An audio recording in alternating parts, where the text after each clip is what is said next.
Okay, ಎರಡನೇ ಸುದ್ದಿ ನೋಡ್ತಾ ಹೋಗೋಣ. ಕಾಂಗ್ರೆಸ್ನಲ್ಲಿ ಈ ಸಿಎಂ ಕುರ್ಚಿ ಕಿತ್ತಾಟ ಮುಗಿತಾ ಇಲ್ಲ. ದಿಲ್ಲಿಲಿ ಇದ್ಕೊಂಡೆ ಸೈಲೆಂಟ್ ಗೇಮ್ ಆಡ್ತಾ ಇದಾರ ಡಿ ಕೆ ಶಿವಕುಮಾರ್ ಅನ್ನೋ ಪ್ರಶ್ನೆ ಇದೆ. ಕುರ್ಚಿ ಆಸೆಯನ್ನ ಬಿಟ್ಟ ಡಿ ಕೆ ಶಿವಕುಮಾರ್ ಅಥವಾ ಸೈಲೆಂಟ್ ಆಗಿಯೇ ಗೇಮ್ ಶುರು ಮಾಡಿದ್ರ ಬಂಡೆ?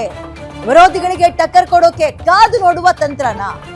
ಪಕ್ಷದ ಕಾರ್ಯಕರ್ತನಾಗಿರೋಕೆ ಇಷ್ಟಪಡ್ತೀನಿ ಅಂತ ಹೊಸ ಸ್ಟೇಟ್ಮೆಂಟ್ ಕೊಟ್ಟಿದ್ದಾರೆ ಕೆಪಿಸಿಸಿ ಅಧ್ಯಕ್ಷ ಡಿ ಕೆ ಶಿವಕುಮಾರ್.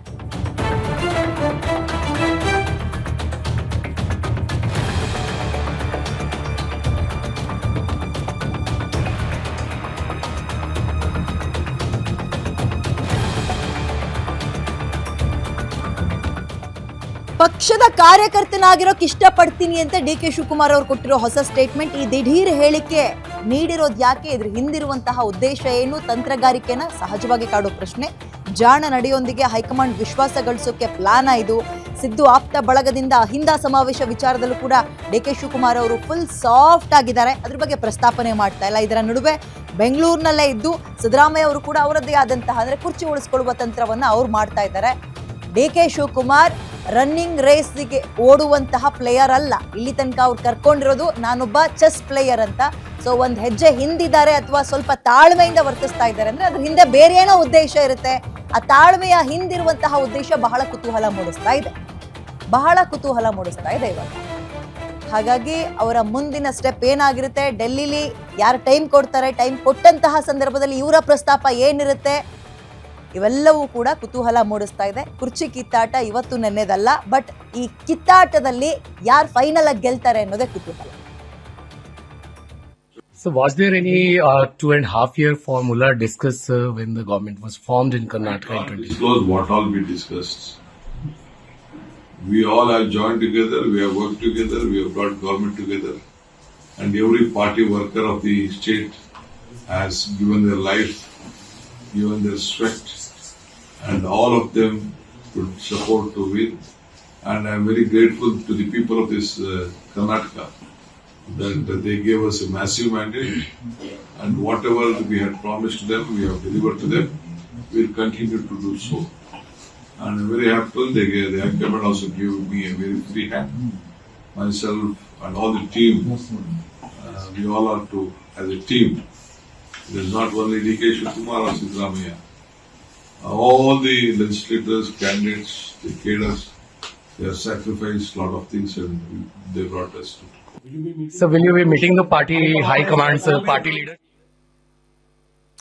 ಓಕೆ, ಇದ್ರ ಬಗ್ಗೆ ಹೆಚ್ಚಿನ ವಿಶ್ಲೇಷಣೆಯನ್ನ ನಮ್ಮ ಪೊಲಿಟಿಕಲ್ ಬ್ಯೂರೋ ಪ್ರೈಮ್ ಕಲೆಗ್ ಮಾರುತಿ ನೀಡ್ತಾರೆ. ಮಾರುತಿ, ಸಾಮಾನ್ಯ ಸಿಂಹದ ಗರ್ಜನೆಗಿಂತ ಗಾಯಗೊಂಡಿರೋ ಸಿಂಹದ ಗೀಳು ಬಹಳ ಜೋರಾಗಿರುತ್ತಂತೆ. ಈ ತಾಳ್ಮೆ ಹಿಂದಿರುವ ಉದ್ದೇಶ ಏನು?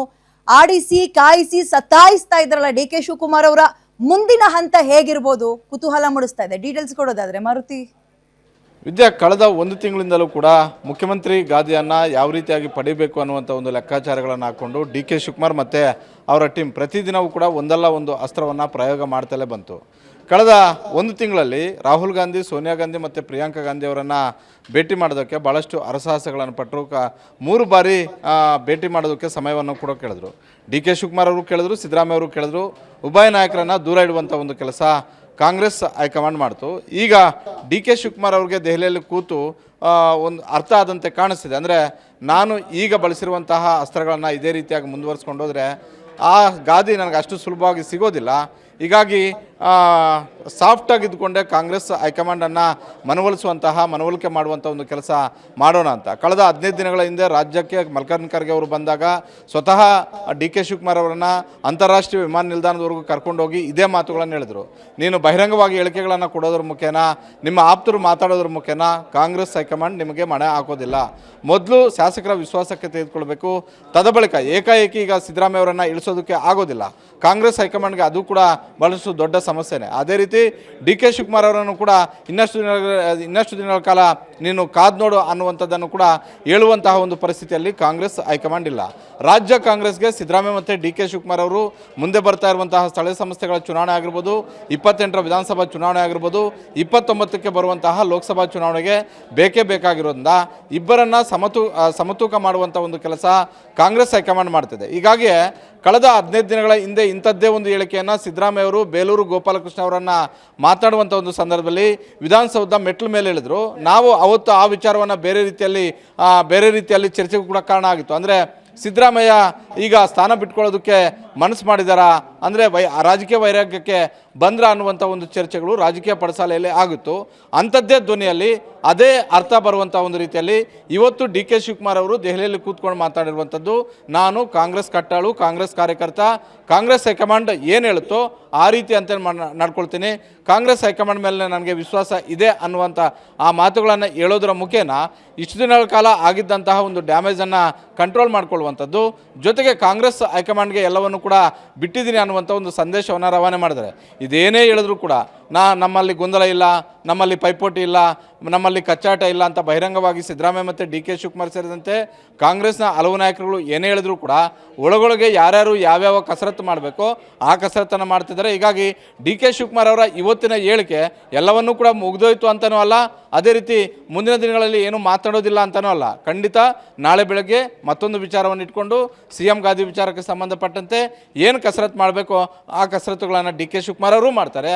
ಅದೇ ರೀತಿ ಸಿದ್ದರಾಮಯ್ಯ ಅವರು ಇನ್ನಷ್ಟು ತಿಂಗಳ ಕಾಲ ಮುಂದುವರಿಯೋದಕ್ಕೆ ಅವರು ಏನು ಅಸ್ತ್ರಗಳನ್ನು ಬಳಸಬೇಕೋ ಆ ಅಸ್ತ್ರಗಳನ್ನು ಬಳಸ್ತಾರೆ. ವಿದ್ಯಾ, ಎಸ್, ಥ್ಯಾಂಕ್ ಯು ಮಾರುತಿ ಈ ಡೀಟೇಲ್ಸ್ಗೆ. ತಾಳ್ಮೆ ಸಹನೆಯಿಂದ ಇದ್ದಾರೆ ಅಂದರೆ ಕೈ ಚೆಲ್ಲಿ ಕೂತಿದ್ದಾರೆ ಅಂತಲ್ಲ, ಮುಂದಿನ ಹಂತ ಹೇಗಿರುತ್ತೆ ತಂತ್ರಗಾರಿಕೆ ಒಂದು ಭಾಗ ಅಂತಷ್ಟೇ.